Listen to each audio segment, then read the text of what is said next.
ବାହାଘର ପରେ ଏବେ ସ୍ୱାମୀଙ୍କ ସହିତ ରୋମାନ୍ସ କରୁଥିବାର ନଜର ଆସିଛନ୍ତି ଓଡ଼ିଆ ଅଭିନେତ୍ରୀ ଏଲିନା ସାମନ୍ତରାୟ। ତ ବାହାଘର ପରେ ଏବେ ଏଲିନା ଇଣ୍ଡୋନେସିଆରେ ରହୁଛନ୍ତି, ତାଙ୍କ ଶାଶୁ ଘର ଇଣ୍ଡୋନେସିଆରେ, ଆଉ ତାଙ୍କ ସ୍ୱାମୀଙ୍କ ସହିତ ଏବେ ଶାଶୁ ଘରେ ବିଦେଶରେ ରହୁଥିବାର ନଜର ଆସିଛନ୍ତି ଅଭିନେତ୍ରୀ ଏଲିନା ସାମନ୍ତରାୟ। ବାହାଘର ପରେ ଓଡ଼ିଆ ଘରର ବୋହୂ ଭଳି ନିଜ ଶାଶୁ ଘରେ ଚଳୁଥିବାର ଦେଖାଦେଇଛନ୍ତି ଏଲିନା। ତ ଆପଣମାନେ ଏଲିନାଙ୍କୁ ତ ବେଶ ଭଲ ଭାବରେ ଜାଣିଥିବେ। ଗତ କିଛି ଦିନ ପୂର୍ବେ ଏଲିନାଙ୍କ ବାହାଘର ହୋଇଥିଲା, ସେ ଅନୁରାଗଙ୍କୁ ବିବାହ କରିଥିଲେ। ଦୀର୍ଘ ଦିନ ଧରି ଏଲିନା ଓ ଅନୁରାଗ ଦୁହେଁ ପରସ୍ପରଙ୍କ ପ୍ରେମରେ ରହିଥିଲେ, ଆଉ ଏବେ ଦୁହିଁଙ୍କର ବାହାଘର ସରିଯାଇଛି। ଇଣ୍ଡୋନେସିଆରେ ଦୁହିଁଙ୍କର ବାହାଘର ହୋଇଥିଲା।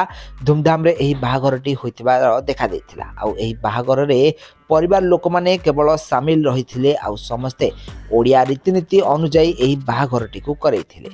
ତାହେଲେ ବାହାଘର ପରେ ଏଲିନା ସାମନ୍ତରାୟ ଏବେ ଇଣ୍ଡୋନେସିଆରେ ରହିଛନ୍ତି, ଆଉ ଓଲିଉଡ୍ ଇଣ୍ଡଷ୍ଟ୍ରିରୁ ସେ ଏବେ ଦୂରରେ ରହିଛନ୍ତି। ଏଲିନାଙ୍କ ହାତରେ ପ୍ରାୟ ଏବେ 4ରୁ 5ଟି ସିନେମା ରହିଛି, ଯାହାର ସୁଟିଂ ଏବେ ଅଧା ରହିଛି। ନିଜ ବାହାଘର ପାଇଁ ଏଲିନା ଏବେ ଇଣ୍ଡୋନେସିଆ ଯାଇଛନ୍ତି। ନିଜ ବାହାଘର କାମ ସାରି ସେ ଓଡ଼ିଶା ଫେରିଲା ପରେ ପୁଣି ଥରେ ଓଡ଼ିଆ ସିନେମାର ସୁଟିଂରେ ଯୋଗ ଦେବେ। ଆଉ ଏହା ସହିତ ଏଲିନା କହିଛନ୍ତି କି ସେ ଇଣ୍ଡୋନେସିଆରୁ ଫେରିଲା ପରେ ଗୋଟିଏ ଗ୍ରାଣ୍ଡ ପାର୍ଟି ବା ଗ୍ରାଣ୍ଡ ଭୋଜି ନିଜ ଓଲିଉଡ୍ ଇଣ୍ଡଷ୍ଟ୍ରି ସାଙ୍ଗସାଥୀ ଓ ପରିବାର ଲୋକମାନଙ୍କୁ ଦେବେ ବୋଲି କହିଛନ୍ତି।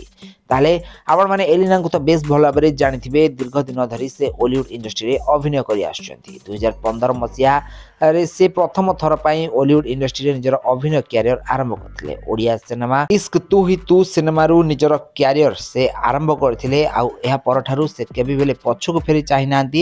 ଓଲିଉଡ୍ ଇଣ୍ଡଷ୍ଟ୍ରିର ସମସ୍ତ ଆଗ ଧାଡ଼ିର କଳାକାରଙ୍କ ସହିତ ସେ ଅଭିନୟ କରି ସାରା ଓଡ଼ିଶାର ଲୋକଙ୍କ ଠାରୁ ବେଶ ଅଧିକ ଭଲ ପାଇବା ପାଇପାରିଛନ୍ତି। ତାହେଲେ ଏବେ ଏଲିନାଙ୍କ ବାହାଘର ସରିଯାଇଛି। ଅନୁରାଗଙ୍କ ସହିତ ଏଲିନାଙ୍କ ବାହାଘର ହୋଇଛି।